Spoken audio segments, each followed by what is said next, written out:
Today is International Women's Day, and the campaign theme is Balance for Better. I am proud to say at HPC we celebrate the presence of gender balance. I would like to think that HPC has played a part to make a positive difference to many women. We work with many female business owners and support them through their journey, and we also employ women that are at different stages within their career. I'm really proud of the achievements of all of my team, both male and female. We celebrate our successes on a regular basis. I have handpicked a few of the women that play an integral part to make HPC the successful business that it is today. They are going to tell you a little bit about their story so far. What advice would you give to young women who wanted to succeed in the workplace? Don't limit yourself. Always remember what you believe you can achieve. Do you think women feel intimidated in business? Do I think women feel intimidated in business? I don't think the women that I know feel intimidated in business, but I can understand how there may be certain environments, maybe perhaps male-dominated environments, where some women would feel intimidated in business. But I do think we're moving away from that now, because I think there's a lot of support for women in business.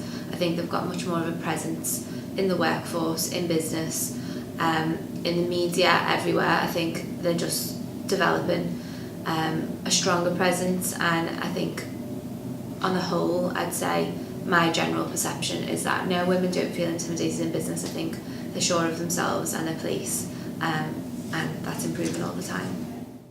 How did you balance being a mother and professional? 2 words: plan and prep. Being organised is key. If you had to start over from scratch, knowing what you know now, what would you do differently? Okay, I would find the smartest people I know and surround myself with them. How did you get where you are today, and who and what helped you along the way? I got to where I am today through hard work. I think that definitely underpins everything that I've done and achieved in terms of my professional life.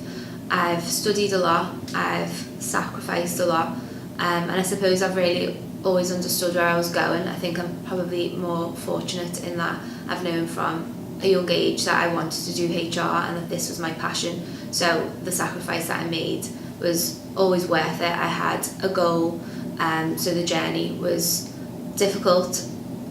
It involved a lot of sacrifice, but I was able to persevere because I was very clear about where I wanted to end up. I've also been very fortunate in that I've had a very strong family network of support.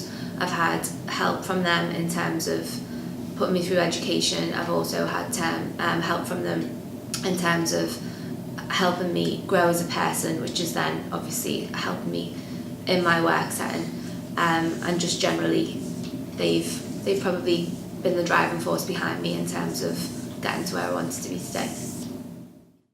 What advice would you give to the next generation of female leaders? Okay, well, Anna Wintour, editor-in-chief of Vogue, once said that people respond to those that are sure of what they want. What's an accomplishment that you are proudest of? So my biggest accomplishment in working life is my career progression at HPC. So when I originally came in to the company, I came in on an apprenticeship.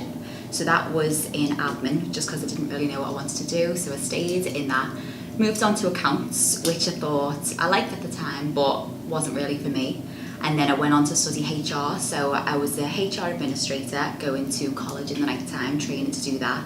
So I got my level 3 and 5 in that. And then I got to the point where I was a little bit more interested in going out and about and meeting with clients. So that's brought me on to a business development role now, which I love. So one of my main responsibilities is going out and meeting with clients, signing them up, and then just making sure they're happy with the service. So I'm proud of my progression. How do you motivate yourself and stay motivated? This is an easy one for me.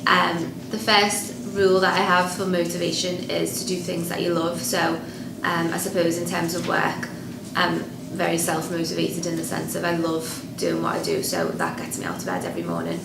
The other thing that gets me through is going to the gym a lot. So I train probably 4 to 5 times a week before work, and that definitely sets me up for the day, and it changes my mood if I'm getting up and I'm not feeling very motivated that day, or I'm feeling a bit nervous about the day ahead or a bit stressed out.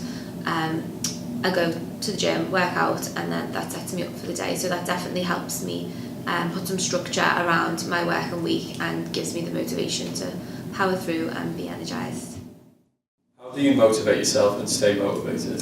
So I motivate myself by setting yearly goals, monthly goals and weekly goals, all just to make sure that I'm getting to that target that I've set. So whether that be, to assign a number of sign-ups over a year, I'll just break that down into weeks and months and just make sure that I'm staying on track.